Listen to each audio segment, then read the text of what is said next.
Hello, my name is Michael Dent. Or is it? When I was the captain of the university second 11 football team, I was known as Mick Dent. Then I went to London Business School and I was known as Mike Dent. When I moved to Latin America, they call me Miguel.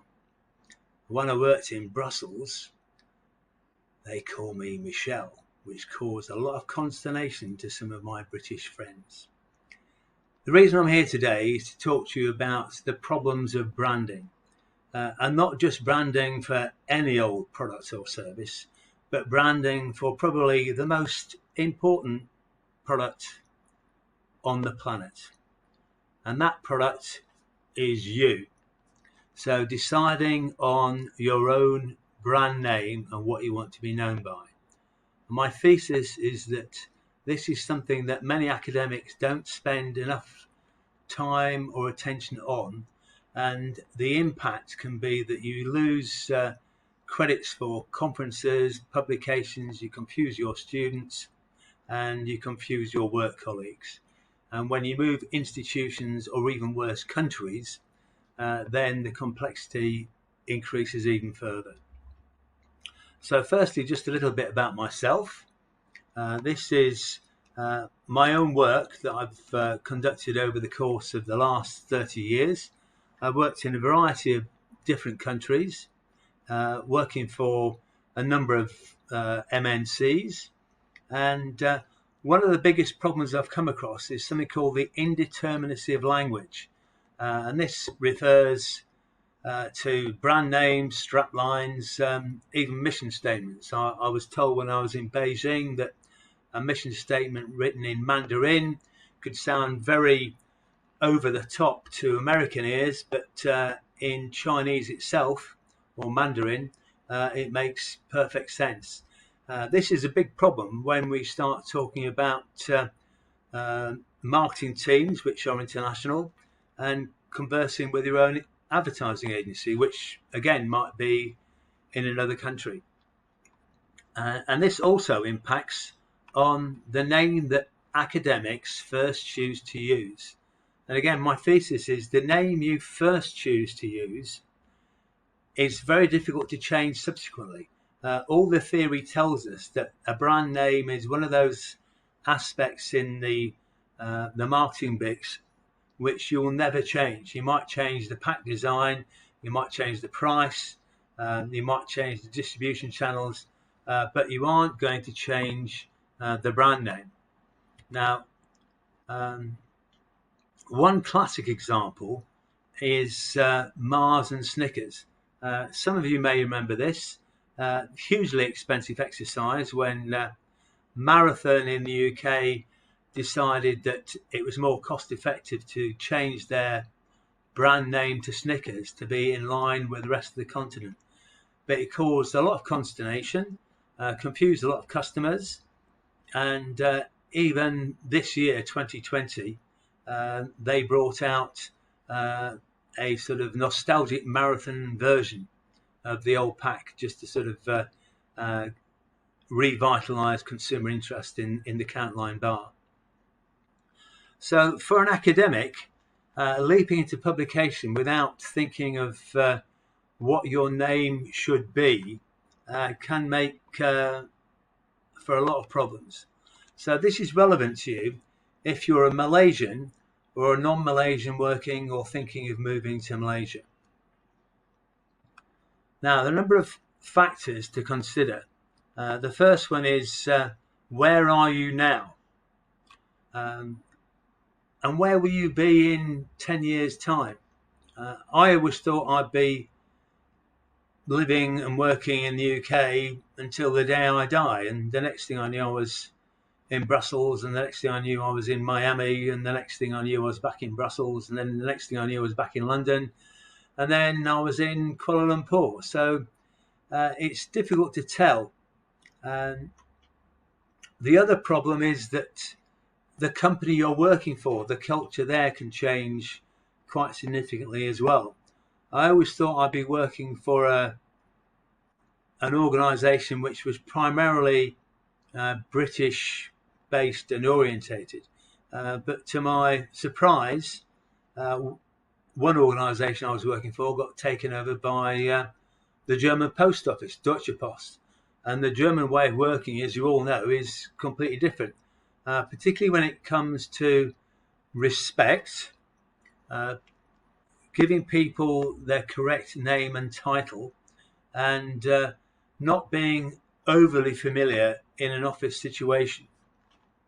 So I think the mistake that many people make is that they use the name that's on their passport, and there's absolutely no necessity to use the name that's on your passport at all. You're perfectly at liberty to use any name you want within reason. And the thing that's probably interesting to many of you is that the publishers don't actually care what name you use. So you can use any name you wish as your pen name. So the next thing you've got to think about is your current name likely to be difficult to understand? And the answer to that is probably yes. I was in a building this morning, and my name was called out, and they said Dr. Michael Murray, which is not my name. My name is Michael Dent, as I said earlier. But being Malaysian, they looked at the middle name and assumed that was obviously part of my name and called me Michael Murray. The only person that actually knows my middle name is Murray is probably my mother, my sister, and my wife, and that's about it. I don't reveal my Scottish clan middle name to anybody except in extremis. Other thing you've got to think about is changing your name. Are you likely to be changing your name because of marriage? And this does not only apply to the ladies in the audience. Quite frequently, men will change the name to that of their partner, whether they be male or female. If you're Malaysian Chinese, you might have an adopted name or a nickname, and you might want to include that. So if you've got a name like Stefan Germanotta, is that the name you'd use on stage? Lady Gaga, by the way. Norma Waterson, anybody know what her stage name was? Marilyn Monroe. Natalie Hirschlag, that is of course Natalie Portman.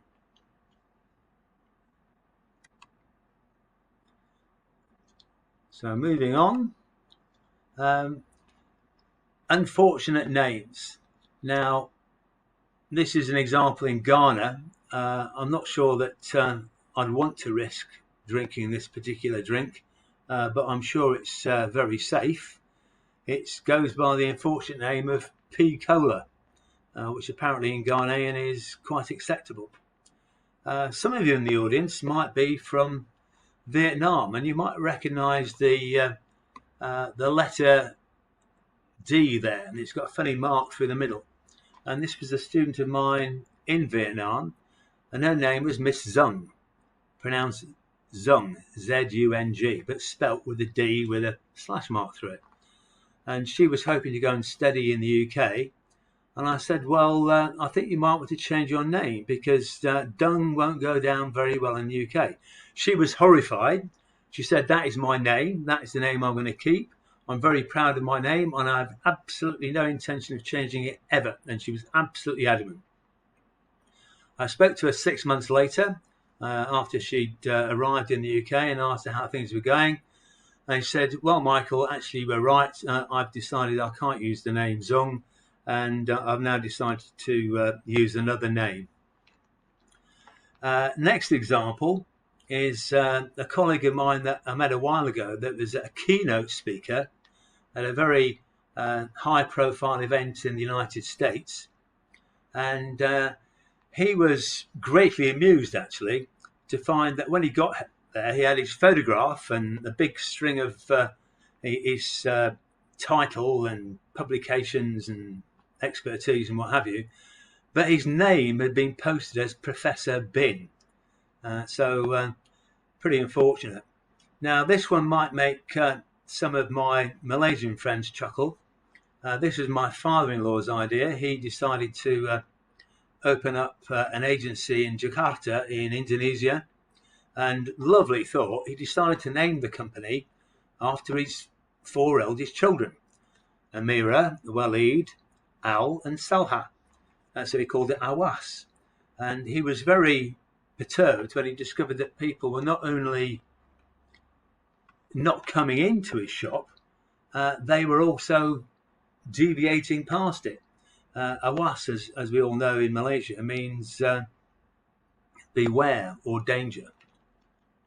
So the scope for unfortunate names or making a mistake is actually quite high. And when you're doing any research on launching a new product, it's obviously key that you consider the brand name you've chosen and its international acceptability. And it always amazes me how few companies actually do that. Right, I'm sorry I'm not here in person. I would like to have heard comments or questions from the audience on both my paper, which goes into a lot more academic detail, but also on this short presentation which I've been asked to prepare. So let's just wrap up with a conclusion. So my first point is that you should choose your name with great care, because once you've chosen it, you don't want to have to change it in any way, shape or form. Some while ago, I met a colleague of mine from Lancaster University in the UK, and I greeted him, good morning, Sue Kwok, how are you today? And he was very confused. And the reason was because he'd changed his business card to reflect the British convention, which is with the family name or the surname to the end. So in the UK, he was known as Kwok Tong Sue, but in Malaysia, he was known as Sue Kwok Tong. Things get slightly more confusing because apparently his brother has an almost identical name, Sue Kwok and something else. So don't automatically default to your passport name. Of course, this doesn't apply if you're catching an aeroplane. So my supervisor at Sunway University told me some time ago that he was denied a flight to Hong Kong because he hadn't given his name correctly as it was on his passport, and on the booking form online he wasn't actually asked for the full Malaysian name, which is Muhammad Nazari bin Ismail. Now, if you're a Westerner, a Marsalo or a Guilo like myself, never ever give your middle name to any Malaysian unless it's in an airport or it's absolutely unavoidable, because the minute you do that, you'll create all sorts of confusion and life will start to get very complicated for you. Again, I well remember turning up very late at night in a hotel in Singapore and asking for my room, and they said, what's your name? And I said, Michael Dent. And they said, I'm sorry, we don't have a reservation in that name. And of course, lo and behold, they had the name given to them by my secretary, and she had very kindly booked the name in their understanding under the name of Mr. Murray. So I hope you find that useful. Very important in terms of branding. We're actually going through a similar exercise at Sunway University, which is where I teach, and we're looking at what would be the best name for some of our programs and even our department. And we want something which is dynamic, which has got a bit of Industry 4.0 in it, and which gives students and parents the confidence that the subject of marketing is something which will still exist in 20 years' time, and will see their child in a job which has some reasonable longevity to it. So again, hope you found that interesting. Thank you very much, and I hope to see you in person one of these days post COVID-19. Thank you very much.